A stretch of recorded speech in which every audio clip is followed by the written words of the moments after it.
It's a set of circumstances, it's corporations, people, dynamics that are always changing, right? And music is very similar to that, right? There's a whole bunch of possibilities that you can play, just limitless possibilities. Yeah. And when you're playing with people, then you get input from those people, and then you're reacting to that input. It's very similar to, when you're in a sales campaign and you're trying to figure out how to get this organization, because 6 people are responsible for buying your product now, right? And it's not just one person. So you're trying to figure out all those dynamics at the same time and trying to place your product into their organization and get them to give you their currency for that value, right? Yeah.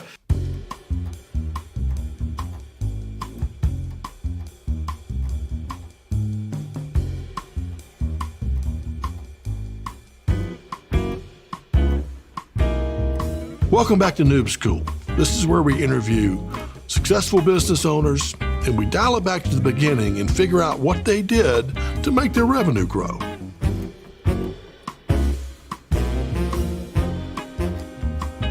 All right, welcome back to Noob School. John Sterling here. Today I've got, you've heard me say this before, but this time I really mean it, Greg Gardner, one of my all-time friends and colleagues going back a number of years, is visiting from California, from Southern California. So welcome aboard, Greg. Thanks, John. Glad to be here. Yes, sir. And you're now running partnerships out west for Appian, is that right? That's right. Okay, That's right. And Appian, in my mind, it's kind of coding shortcuts, like you can code faster with Appian. Yeah, low-code automation, which is a category within Gardner. Okay. And we make it easy for organizations to build unique applications fast. Okay. So, for instance, during the pandemic, our business went way up because so many business had to change their workflows, had to change the way they do business very quickly. They had 3 weeks in order to create new workflows because of the pandemic. So we did really well during that time, and I think we're positioned to do really well even through the tough economic times that are going to. Of course, that's great. And so when that happened, how long from the time that they said everyone's got to stay home until you and your management team figured out, that you had to change this messaging? I mean, it was quick. The customers that we had already knew the power of that platform, so they were able to take what they had already created and reuse some of it to recreate certain workflows. And then there were a lot of new customers that we brought on because they simply could not do the work fast enough in the traditional methods like Java coding or other types of coding. So they were able to move probably 15 to 20 times faster. And the ones that didn't, they didn't make it through the, and they took a big hit because they just really needed to move quickly. Right. Well, again, we have a great message already from this podcast, which is if something, let's say bad or crazy or different happens in your business life, the first thing you need to ask is, how can we make this work? Right. What can be good about this? That's right. And it might not be good for everything, but you can usually find some place where you can make it good. Well, there's always an opportunity, right? Yeah. There's an opportunity within the business to make it better. There's an opportunity for individual people to take a step up during these times, or when things are when something unplanned hits. You always have an opportunity to step in somewhere. Right. And some people avoid that, and I think the winners step into a situation where there's chaos and create order out of it. Yeah, and I agree. You think about a football team. I don't follow football that closely anymore, but I remember hearing Dabo Swinney a couple years ago when I think the quarterback or the star running back got hurt, and everyone was just like, "Oh, there goes the national champion!" And they started to freak out. And he's like, "This is a chance for the backup guy to step in there. Let's see what he's got." That's right. Which is, whether it happened or not, I don't know, but it was the right attitude. Well, yeah, and he has a bigger mission, right? Yeah. Like when you listen to him talk, when they've had off years, they'll say, well, how do you feel about not being able to get to the championship or what have you? And he goes, well, we didn't get there, but our goal here is to build good, solid men. Yeah. That's his goal. Yeah. Well, if they win, that's great. Yeah. But that's the other thing when you're a noob in a situation where they're in their first job.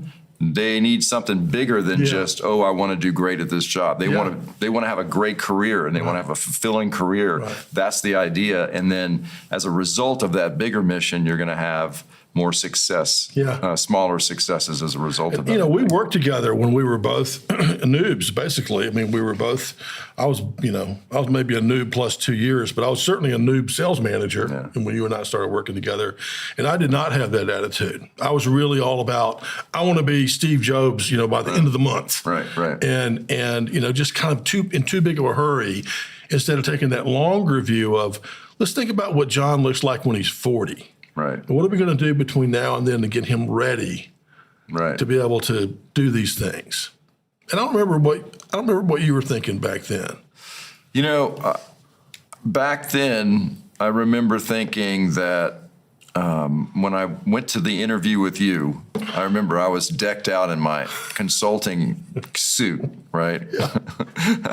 It was a nice suit because I was just working for our mutual friend, David Shaner. Yeah. I'd come off that. Yeah. And his rule was you couldn't go to any assignment unless you look good or better than whoever you're meeting with. So I was like, and you were in your khakis and I'd never seen it working because I thought, okay, everybody wears suits in their work environment. I went to DataStream and there was the bullpens and people with their headsets on and selling, and we had our first interview and I was just so uptight. And I remember calling you after saying, hey, I don't think I did very well on that interview. And you say, well, come on back in, we'll talk about it. You were eating popcorn and we had a popcorn maker. Yeah, popcorn and and so, but then I was a noob at selling, right? And I remember kind of taking on this idea, okay, well, if I'm going to sell, I got to be like a salesperson. And there are few professions in our life that have strong stereotypes. Politicians, stereotype. Lawyers, stereotype. Salespeople, stereotype, right? And, you immediately think salesperson, used car salesperson, right? And so I remember, well, now I've got to be this salesperson. Hi, I'm Greg. Right. I got to take on these attributes of a salesperson that I'd stereotyped over my entire life. And so I started to try to be something I wasn't. And that was one of the biggest mistakes I made at the beginning is that I thought I had to be somebody different to be a good salesperson. And the truth of the matter is you absolutely don't want to do that. Right.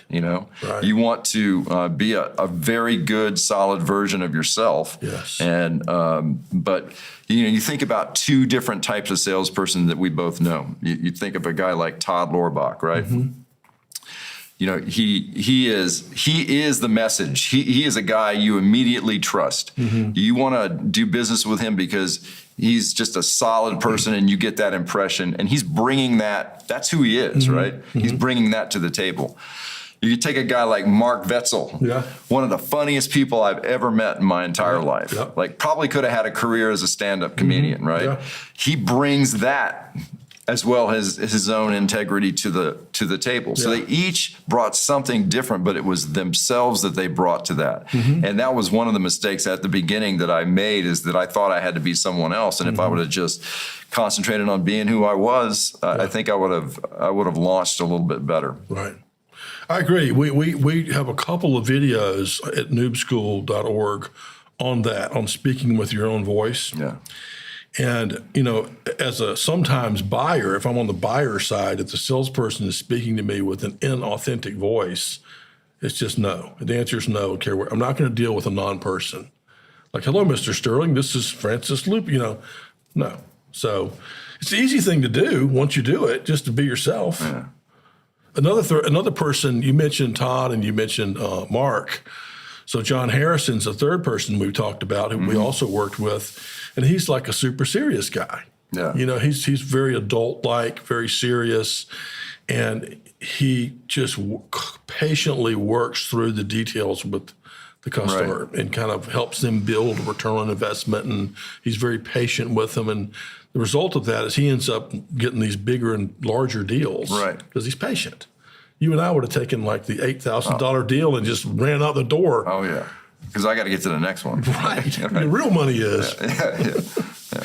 Well, anyway, you should have known. I probably should have told you because at the time I met Greg, I was just getting into music. I think I'd been playing for like a year. And Greg, on the bottom of his resume, it said he majored in jazz studies at Furman. And I'm like, we're hiring this guy. I don't care what, he's on board. You just didn't know it yet. That's why you came back and we had some more conversations. Plus, I knew you'd be good at it. I remember that we talked on the phone and you'd ask me, oh, you play the piano. And you were studying piano at the time. Yeah.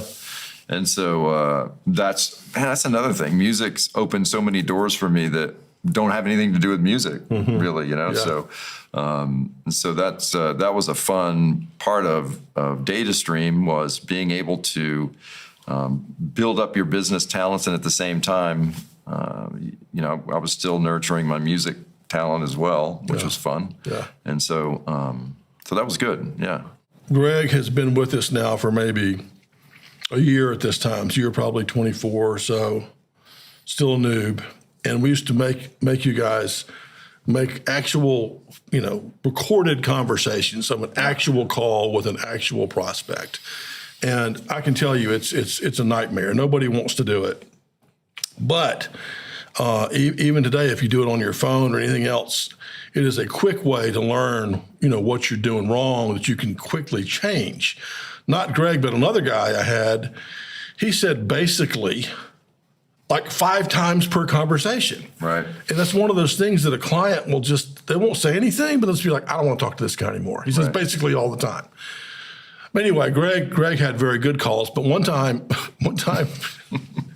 he and they would train in sets of 2s. He and Maggie brought me their tapes, and Greg, he recorded his tape, and then at the end of it, after I listened to it with him, it sounded pretty good. It kept going. They forgot to hit stop. And Greg was telling Maggie how stupid this was. And John's wasting our time or something like that. It's just, he goes, this is so stupid. She was like, it's okay, Greg. He's just trying to help us. He's like, it's stupid. And when I heard that, that's when Greg and I really became good friends. Yeah. We crossed over at that moment. Yeah, that could have gone either way. I'd say that was one of the most helpful things. It really was. I mean, I probably did. It put pressure on you, right? Yeah. And I think that's one of the reasons I resisted it at first. Yeah. But to hear yourself in a conversation with someone else was so valuable, because you can hear how something should flow, right? How it should flow. One of the things I used to do because of lack of confidence, and you noobs probably, some of you may do this, is ask a question, and then before the person can answer, ask another question, because you don't like that silence in between the question and the answer. And one of the things John taught us all is that let that silence just sit there, because what's coming next could be the game changer, right? Yeah. That could be the thing that really sets you loose on the deal. Yeah. But I think there's a certain lack of confidence with young salespeople that make them, want to fill up that space, right? Fill that space up. But the truth is, no, don't fill it up. Yeah. Let it just sit there. Yeah. And see what happens. The uncomfortable silence. Yeah. Yeah. And to go even further is when the person says something like, we need to get this by next week, instead of just jumping all over that. It's like, next week, just say, next week? And let them then go even further. Right. And they tell you more about next week. Why next week? So anyway, that was fun. I knew it was painful, but I also saw how quickly people would improve with those tapes. It was fun too, though. It was kind of fun. If you get groups of people in there listening to all the things that people do on calls under pressure, it's really funny sometimes what they'll do. I'll tell you one thing, John. One of the things I would change is, I was thinking about this before the podcast, is that I was focusing a lot on maybe product knowledge and trying to figure out how the product worked and being able to know the answers to certain technical questions. And I'll tell you what I would do now differently is learn stories. I mean, you can walk into a situation, a new job, a new tech selling job or any type of selling job. You're not going to know day 1, day 5, day 30, day 60, all about those products that you're selling. Right. But what you can do is you can learn 5 stories about those products. And I don't mean I mean really learn those stories. Like here's who the company was, here's the situation that they found themselves in. They could no longer do business this way. They bought our stuff. Here's what happened, and here's the results of that. Yeah. And tell it like a bedtime story, like you would do with your kids, where there's tension that builds up, and then there's a release of that tension, because that's really what connects you. Right. So, in my opinion, I think one of the key things that a noob can do is learn stories. Learn them, like be able to recite them. You could actually wake up at 3 a.m. and recite 5 stories for different verticals, different industries, or what have you. I mean, I would have spent all my time doing that instead of worrying about whether I was going to know the answer to some technical question. To a fixed or floating work order. Exactly. Because then I learned another thing. Another mutual friend of ours, Steve Bosworth, taught me was, when you're a noob and somebody asks a technical question, you're like, oh, I know the answer to that question, right? You're so excited. And now it's like, okay, I can tell you the answer to that question, but my pre-sales person, Alfonso, or whoever that is, he can give you some real context around the answer to that question. And then all of a sudden you're threading your pre-sales person in, you're threading all these other support people on your team in, and you're not the only one that your boss calls when it's at the end of the quarter and that deal's supposed to be in. There are 3 or 4 or 5 other people that know where we are in that process, and it's not just you. So stories are huge, and it's not just being able to tell stories.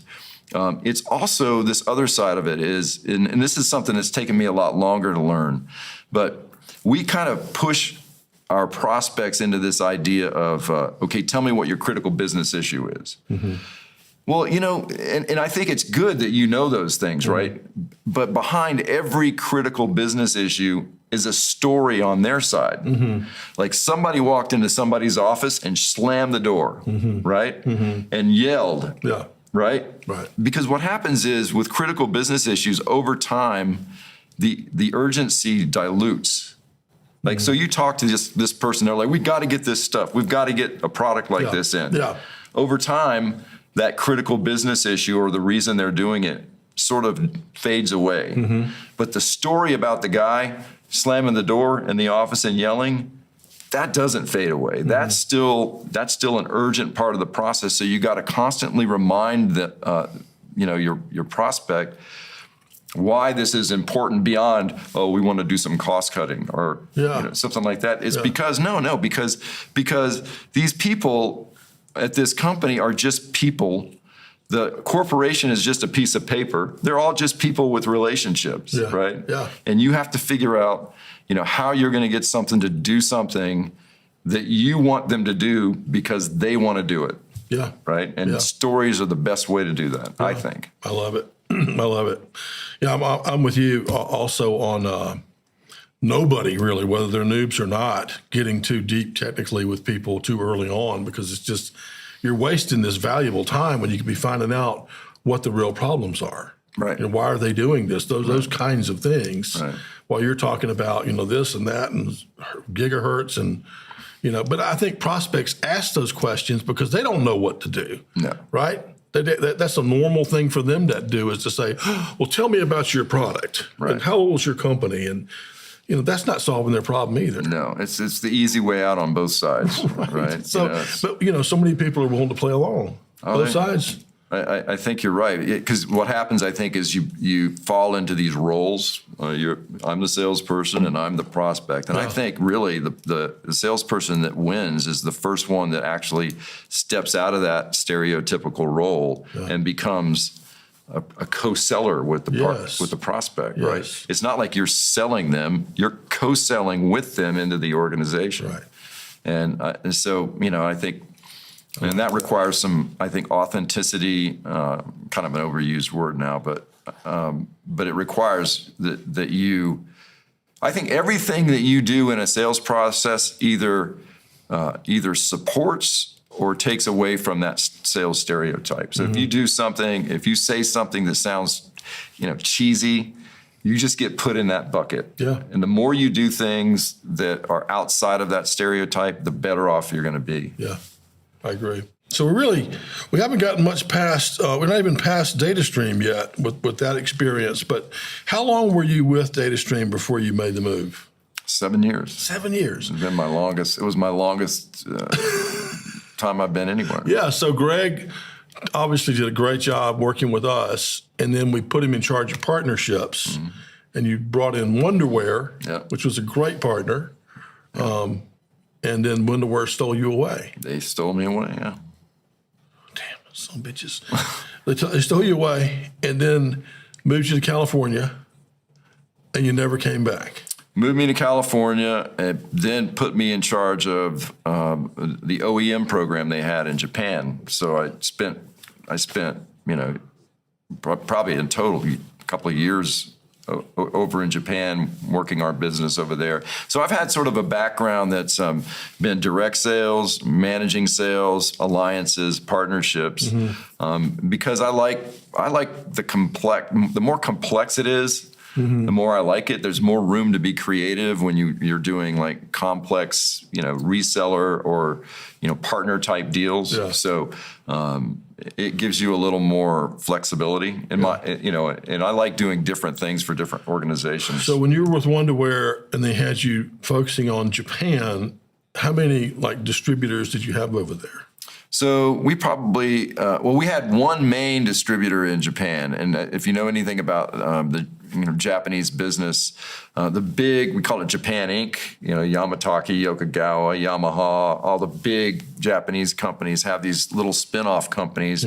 And typically what happens is when you're a noob, you come up through one of those smaller companies, distribution companies, then you make it to a larger organization, and then as you're coming out of the workforce, you go back to nurture those noobs, right? So it's kind of a self-sustaining, nurturing type environment where all the noobs are getting trained by the folks that are finishing up their careers. But so we had probably one main distribution partner there, but we sold to all the big Japan Inc. companies. Okay, they all rolled up into that, or they bought from that company? Yeah, they bought from that one. It was a subsidiary of Sumitomo Rubber. Okay, Sumitomo, okay.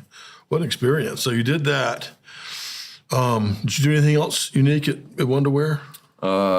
Yeah, actually. I was the only one that came from an enterprise asset management company, and we bought a company in Burlington, Ontario called Vantis. Okay. Since I was the only one that understood that business, I ran that organization after we bought it and assimilated it into Wonderware at the time. And then we got bought by a bigger company, and you know how that whole cycle goes, right? So, so I lived up in Toronto for about 6 months. Wow. Okay, cool. And then what about after that? After Wonderware was Cognos, which got business intelligence, got bought by IBM. Okay. And then SAP, and then Click. Yeah, so I was at IBM for a while. That was the second longest term, so like 6 years. Yeah. So, yeah, it was a good experience. So but a couple of these changes have been because of acquisitions, Wonderware and Cognos, I guess. Yeah. But you have over the course of 30 years, you've moved to several different really interesting, unique technology companies, most of them on the West Coast. Yeah. Okay. Much experience in Silicon Valley? Yeah. I've worked for 3 Silicon Valley companies. Success Factors was one of them. Yeah. DoveBid was one of them. DoveBid, yeah. And then most recently Cloudera, which is a big data company. Yeah. I've worked for 3 Silicon Valley companies. What's that like? It has its pros and cons, right? The pros are there's huge innovation. There's a lot of excitement. It's a lot of really smart people, a lot of really hungry people. And so that's the good part of it, because you're always learning something. You're always on the edge of something. Yeah. But the other side is really transient, right? I think a lot of people are there and they're like, okay, we're going to go public. I'm going to get my little piece of that, and I'm gone to the next thing, right? They're hopping around. They're hopping around a lot. Yeah, I mean, people don't stay there very long, so there's a lot of turbulence in those organizations. And then once you're out of that, once the newness is worn off in the valley, you're just you're just kind of like, What do you mean? There's always somebody else. Oh, you mean once the company newness is worn off? Okay. Yeah, there's always somebody else, right? There's always the new company that's the starling that becomes the talk of the town, and you're sort of set to the side. So, overall, I've met some of the smartest, hardworking people that I've ever met in my career in Silicon Valley, and they for the most part, what they do is they vet out ideas. It's just constant idea after idea after idea. And so I've enjoyed that part of my career. My current company's in DC, and that's nice too. It's nice to work for companies outside of that. There's definitely a chaotic, element to Silicon Valley work. Yeah. I suppose that might, again, on the yin and the yang, it's probably cool to work for a place where everyone's swinging for the fences. Yeah. And, but on the other hand, it's kind of nice to work for a stable company that's just churning out steady growth every year and building up something solid. That's true. That's so very I suppose SAP was kind of like that, right? SAP, very solid company. Pretty good company to work for as far as big companies go. But they also have a lot to do with everything, and they have a place in Silicon Valley, right? And so you don't get very far in the business technology world unless you have some kind of relationship to SAP in a sense that you have to connect to SAP in some way. So, or Oracle, those are the two big ones. But okay. Well, let's talk. One of the things that's very interesting to our noobs is like how to get that first job, how to interview to get that first job. And of course, you boned your first interview with me, but you were a music major, so I don't know if all these people will have that benefit. So let's tell them, like, what from your perspective, what's important about picking like where you want to interview for that first job, and then how to get that job. Yeah, I think you have to. If you're primarily looking at sales, I think it's a good idea to find something that intersects with what your talents are. Yeah. And I'm not telling you that because I did it. I'm telling you that because I didn't do it. I probably could have gotten more creative about, where I went to work. Because I was out playing music for a while, and I got my first opportunity. My first job out of college was working for this advertising agency in Spartanburg. And the idea was I was going to write some jingles and do some print ads. And I did that, and I got to understand. I used a Mac SE30. I learned how to use it. This is before Windows came out, right? And so I was way ahead of the game in terms of knowing how to use a graphical user interface and understanding how powerful computers were just through music. And so I think the idea is try to find something that you're uniquely interested in, and then there's got to be a sales side to that. There's a sales side to everything. And so that would be the first thing. The second thing, and I think you and I agree on this, is you've got to understand what your cognitive makeup is, how you go about doing things. I mean, I spent half my life, thinking that I had some sort of problem because I was a huge quick start and a resistant follow through. Right? it wasn't until I realized what that meant that I could just sort of relax and say, okay, this is what I do really well. Yeah.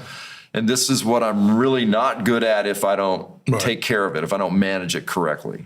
Right. You know? So what Greg's talking about, some of you have been exposed to, but it's a test called the Kolbe test, KOLBE.com, and you can go take one online for $60, and we highly recommend it. But it basically tells you, what your natural skill set is when it comes to like the ability to do your homework or to get your homework turned in on time or to go do a speech or to go make a cold call or, different. It just gives you some numbers really that represent what you're good at and what you're not so good at. And Greg and I are fairly similar.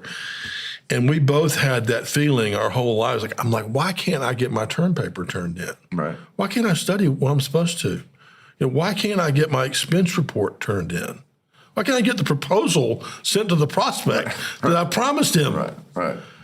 I can't do that. I can call the next guy, but I couldn't do the proposal. Right. It's just not my nature. So there's so many good things that come from taking the Kolbe, but one is that you forgive yourself for the things that you don't do well, and then you put some systems in place to make up for it. So tell us about some of your systems to help you, Greg. So one of the key things, I know that I'm a resistant follow-through, which means following through with all the 100 ideas that I had the day before is going to be a challenge, right?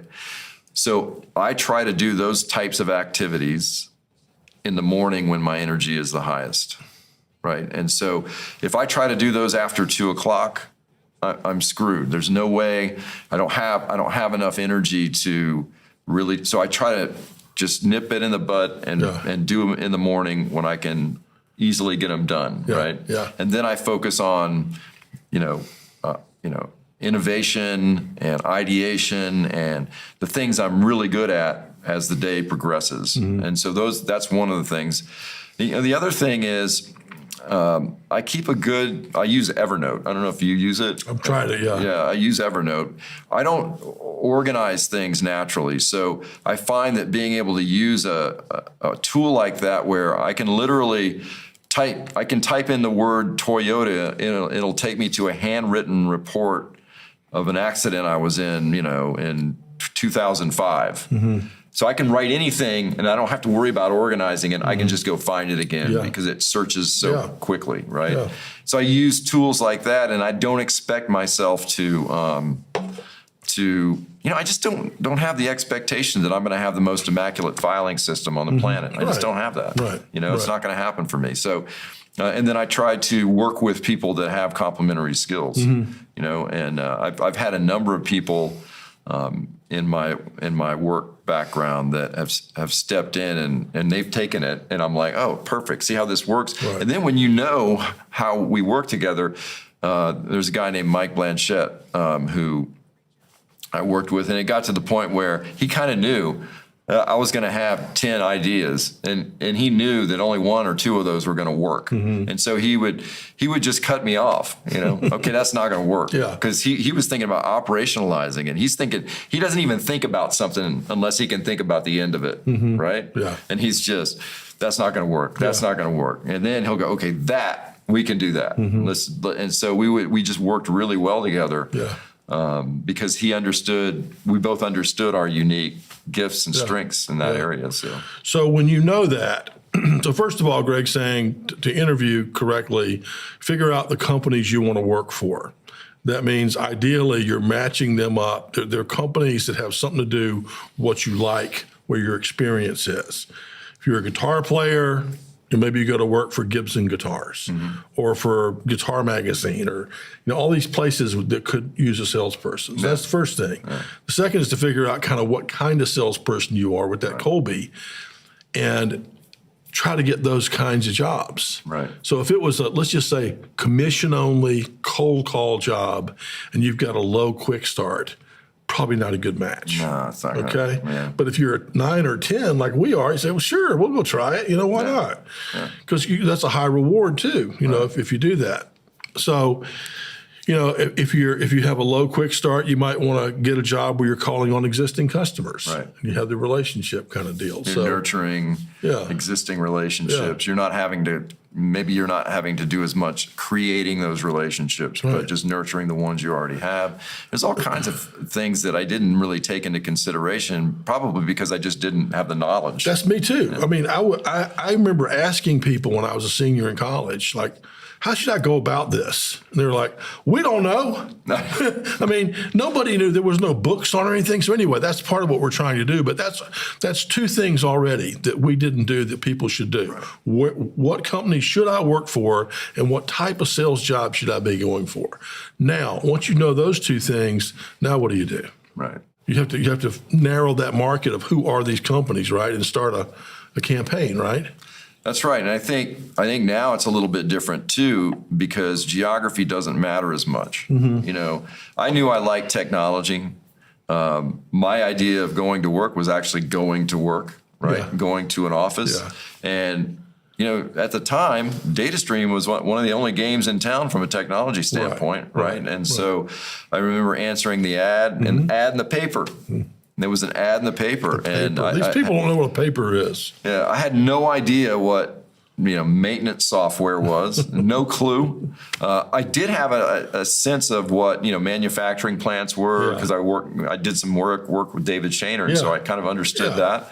And so I was able to make that connection. But I'll tell you, it wasn't until I realized some other things about my quick start. And for me, I had to get real focused. Mm-hmm.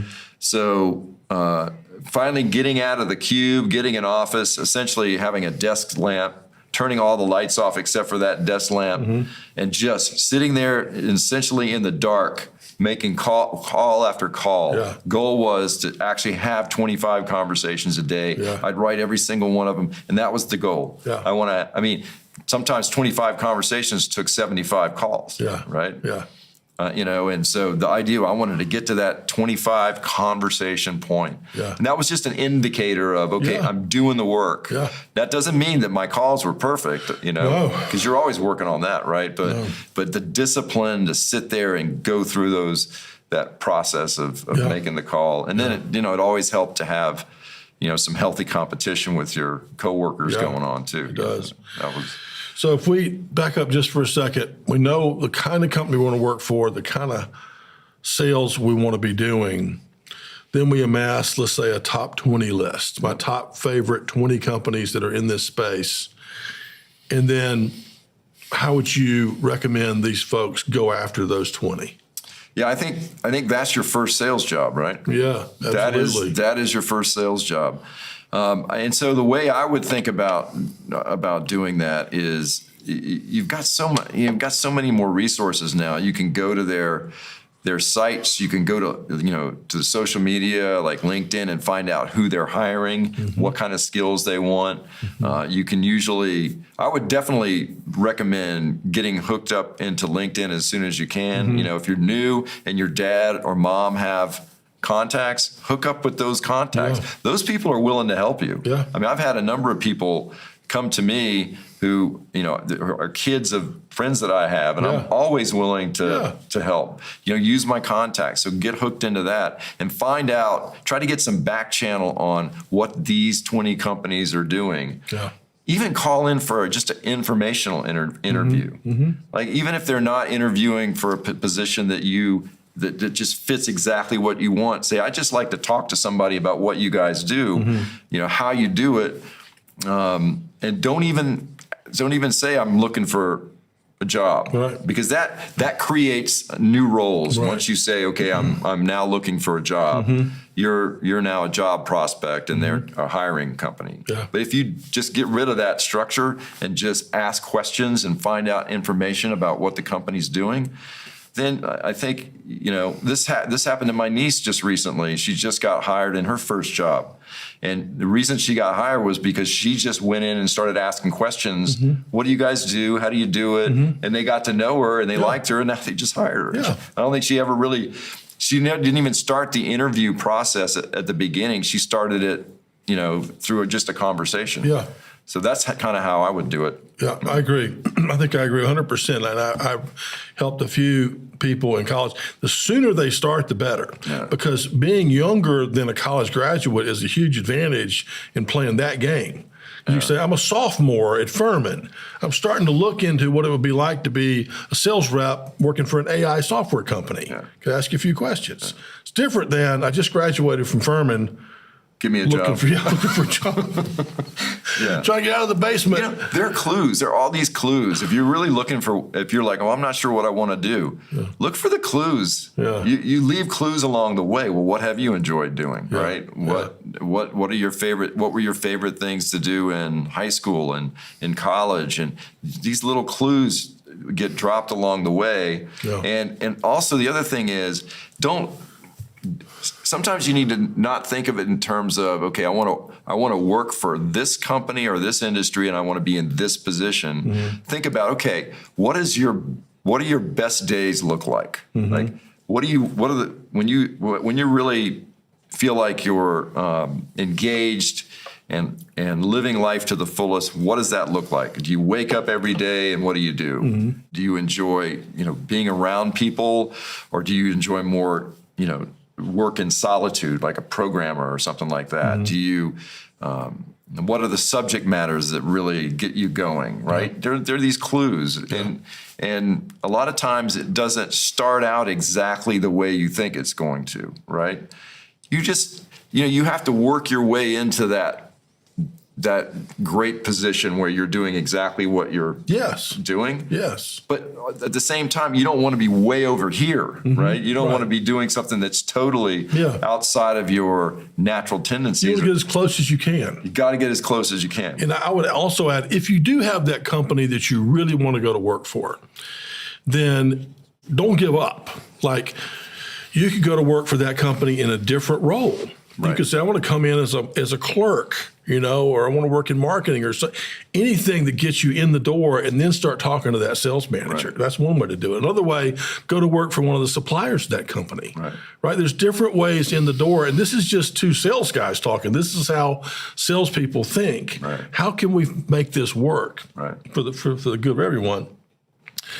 Another thought I had was, and you kind of did this with your DataStream pick, is if you're still not sure, then you might want to pick a company based on a skill set that you want. Right? I just want to learn sales, or I want to learn project management or consulting or whatever, and just do 2 year, and kind of build your skill set up until you're ready to go, make a bigger move. Right. So once they get in the door, they're interviewing for this company. What do you think their approach ought to be? I think the approach that I always took was try to do as much research as you can on what this company does, and then ask questions. Mm-hmm. Like, the worst kind of interview that I've ever done is when the interviewee doesn't ask any questions, where all I'm doing is asking them questions and they're answering. Yeah. What's your level of curiosity, right? What to be a really good salesperson, you need to be really curious. Yeah. I mean, really curious, not just here's the questions that I'm going to ask, but really, what's going on in the organization? Why do you think this is important? What happened? What was the story behind why you think you need this? And get really curious. There is so many interesting people and so many interesting stories within organizations. They're just people, right? Yeah. They're just people with stories, and they're trying to do the best they can for their families and their careers. Yeah. And you start asking questions. And so what happens when you do that in an interview and you show your curiosity, the people that are interviewing you are like, you know what, this is a person that I would buy something from, right? This is a person that I would hire. Yeah. And so I think that's the approach that you really should come with, is to come in and ask serious questions, because you're vetting them too. Absolutely. It's not just them asking you questions. It's you determining whether or not this is an environment and this is a culture that would be good for you. Right. And if you come in with that kind of real curiosity, then I think you'll do well. And you know what? And you're not going to get every job you interview for. good. Yeah, you don't want it. You want to find the truth out because sometimes it's just not going to work. Yeah. And you don't want to be in a situation where it's not going to work because that's miserable. Yeah. Right. Yeah, I agree. I think you should ask good questions. I would have them written down, at least the main ones written down, and kind of wait for your chance to ask them. I wouldn't come in blazing questions, but I would definitely ask them. The other thing I would have is my story. And the story should be exactly what we've been talking about, which is they say, what are you interviewing here with our company? Well, because I grew up, my grandpa taught me how to play the guitar and blah, blah, blah. You know, he has this whole story of why you're here and how you've done some work already and you know Charlie and, you know, whatever the story is, the guy's going to be like, holy cow. He or she is normally just seeing just a name and some stuff and went to school and measured this and, you know, somebody with a good story. Yeah. It's huge. So I think those are good things they can do. And then, of course, you know, a handwritten thank you note, it's not going to get you the job, but it's not going to hurt a darn thing. I tell you, it's a lost art. It is. It really is. It will set you apart. It will. I've even told people when even in prospecting, there's all this email, calling, all this, a lost art. Send somebody a letter. Yeah. And they'll open it up and read it. And I guarantee you the read rate on that letter is higher than the read rate on it. If it's my email, it's not getting read. I know. I know. I was laughing the other day with someone, we're talking about the perfect morning. And this guy said, honestly, I wake up, get a cup of coffee and delete a bunch of email. Yeah. I'm like, well, that's not the most productive thing. Yeah, but that's true. I haven't thought about it in that context, but absolutely that will absolutely set you apart. And you can do it in the reception area. Yeah. You can literally have it with you, write it, and give it to the receptionist. Say, give this to Greg. That's a great idea. And he'll be like, what? Already a thank you note? Okay, so that's, I think, enough on interviewing for now. I think it'd be great. Except for one more thing. Have you seen any places where interviewees have really screwed up during interview? Things they've done that people should be on the lookout for? I think talking too much is you need to answer the questions, but you don't need to over talk in terms of your qualifications because everybody knows you don't have any. When you're a noob, right? Yeah. Everybody knows you don't know how to do anything. Yeah. So I think that's one thing. Not coming, I think what you said about coming in with your own story, your own point of view on why you're there is huge. If you just come in and you're just going through the motions, people are going to realize that. I've never seen anybody just totally, just bomb in an interview. That's like good. I don't want them to. I want them to do well. Yeah. And the other thing is just know that sometimes it's not going to work. Yeah. Right. It would be injustice. I've never seen anything too. Well, late, obviously. Late to interview this. Yeah. Late with a biscuit. Yeah, there's a whole podcast. You did a little podcast on Late with a Biscuit. I did. I remember that. Yeah. I mean, literally remember that. That day. That day, I remember that.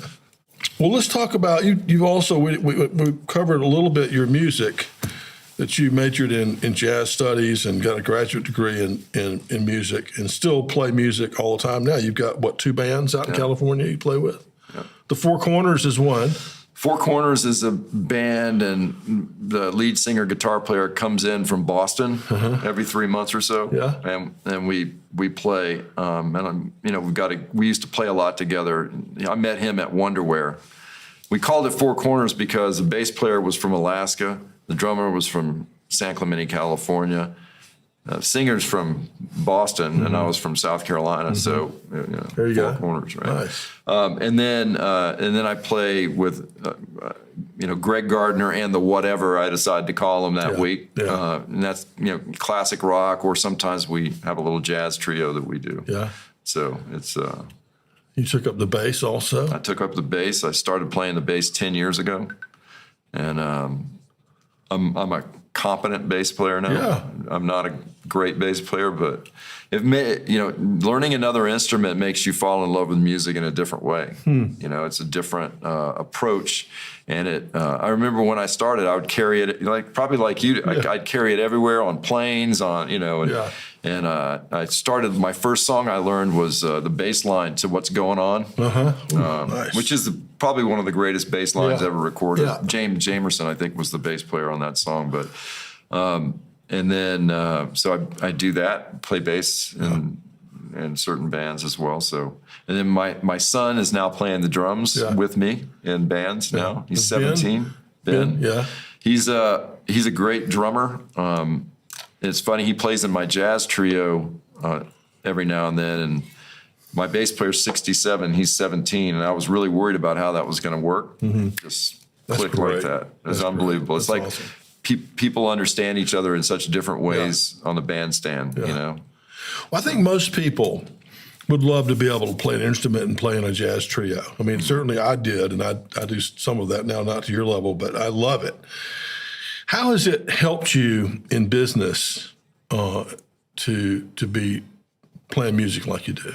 Business is very creative if you think about it. It's a set of circumstances. You know, it's corporations, people, dynamics that are always changing, right? And music is very similar to that, right? There's a whole bunch of possibilities that you can play, just limitless possibilities. Yeah.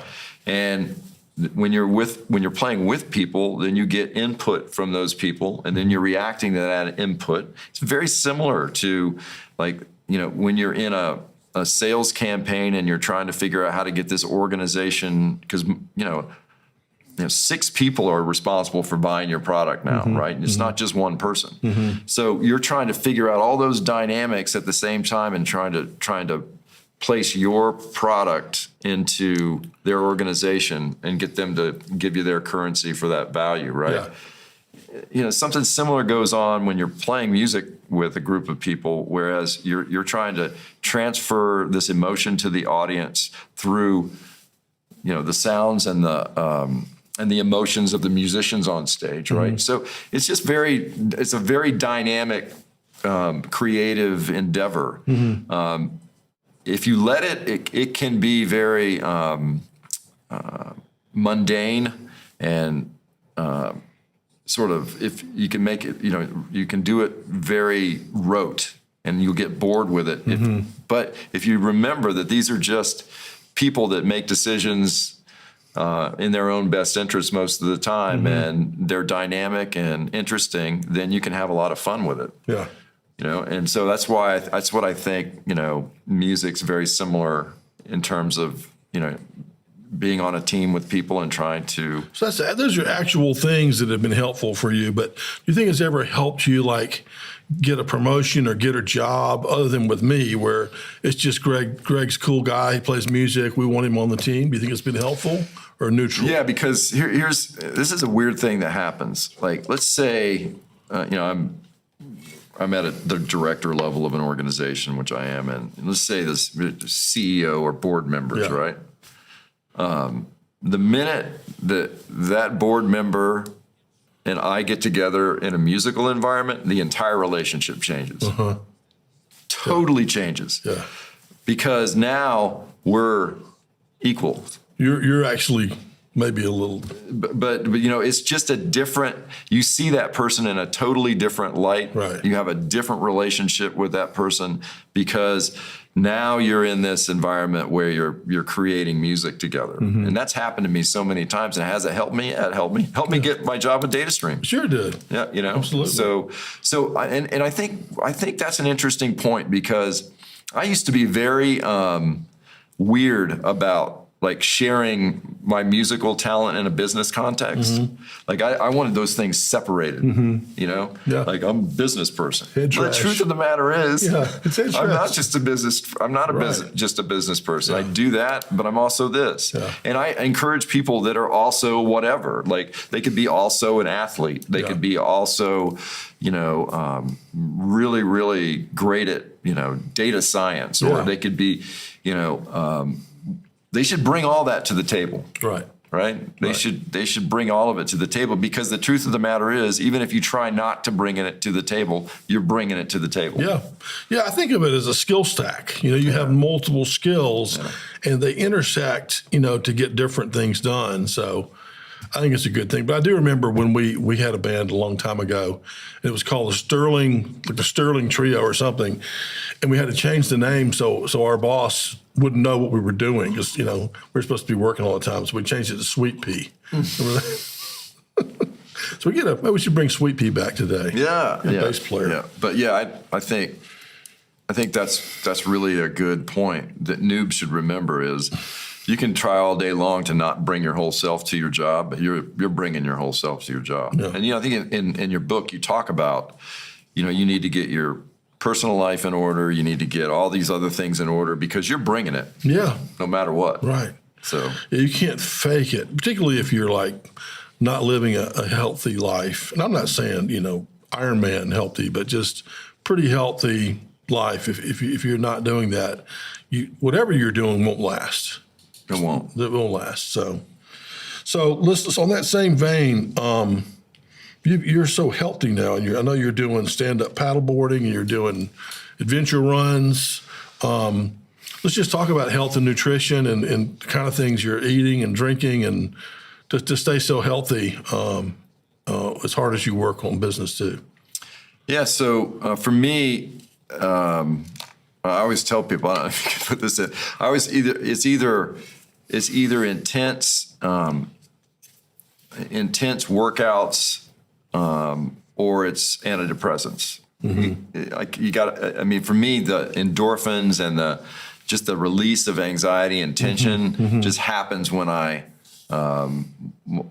working out or something like that. So, but I always like to have goals and races that I'm running or paddleboard racing or Spartan racing or something out there to train for, because I think it's just a metaphor for everything's sort of a metaphor. Like, when you're doing a Spartan race and you're running up, the slope at Lake Tahoe and you're on your 14th mile and you're like, I don't know how I'm going to make it. That's the same thing that happens when you're in the middle of a negotiation with a partner or a prospect and you're like, I don't know if I can do this. Right. So it's just sort of living out loud this process of overcoming obstacles, either figuratively or actually literally in a race like that. Or, you want to challenge yourself in a paddleboard race, or you want to just do your best run in your 50s in the Cooper River Bridge run. There's always needs to be something out there that for me, I need that to keep going. And I just, for me, that kind of training and rigor kind of helps quell stress and just gets good endorphins going. And so that's a non-negotiable for me. Yeah. That's one thing I'm not getting rid of. Yeah. Practicing music every day is one thing I'm not getting rid of, so it works out for me. That's awesome. That's good. It makes you a better business person for sure. Two more questions. Just give us a quick rundown. You've had so much experience managing partner networks. This is where, other companies will be reselling or selling your product in, not just in the U.S., but Japan and other places. What's your kind of top message for how to run a good partner network? Yeah, so partnering is interesting because you have a tendency in direct selling to sell and then move on to the next thing, right? Yeah. You can't really do that with partnering. You sell through a partner or you sell with the influence of a partner, and then you've got to do it again. So you need to nurture these relationships over time, over a longer period of time.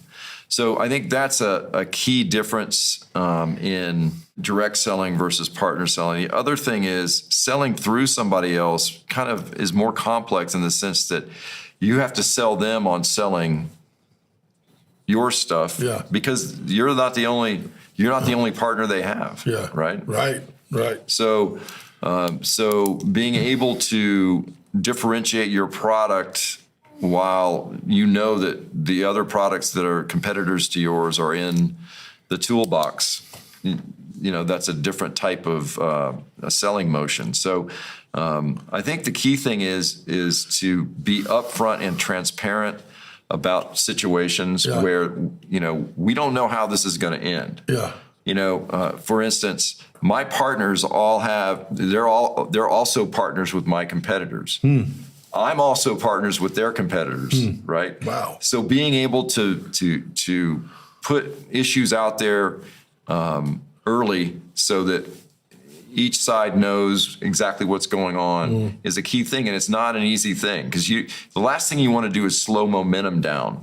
The problem is if you get too far down the road and you didn't say or you didn't tell them what was going on or they didn't tell you, then that creates a mistrust that lasts through 3 or 4 more cycles, right? So you really have to think. It's a little bit about thinking ahead, thinking like 4 or 5 moves ahead. Okay. And it's also just basic relationship building and trust building as well. So that's the key to me, is to make sure that you're nurturing a long-term relationship. Okay. All right. Well, this has been delightful. One more question. What's your favorite word, Greg? I was thinking about that. I think I would have to say my favorite word would have to be creative. Ah, nice. It would have to be because I'm always looking for different ways to solve problems. I did it at DataStream, and it's always a little bit outside of what we've always done. Right. What we've always done is good. But what we're going to do and what we could do is probably going to be better. Right. And so if I can find that creative way to do something a little bit better, then that's where I'm headed. Well, that's a great word for you. And again, just to give you full credit and explain to the Noob School, Greg, at a very young age, maybe he's up for a year or two, had an idea about how to bundle some of our products together and effectively double our average selling price. So, we were selling the same number of units for twice the price, and our sales went up, obviously, really quickly. So we call that the Gardner bundle. Gardner bundle. The Gardner bundle. So thanks for that. You're welcome. Appreciate it. But thanks for being here today. Yeah, it's been great. You came a long way. Yeah, absolutely. Really looking forward to doing it and glad we did it. Got a chance to Appreciate do it. it, man. Yep. Thanks, Greg. Thank you.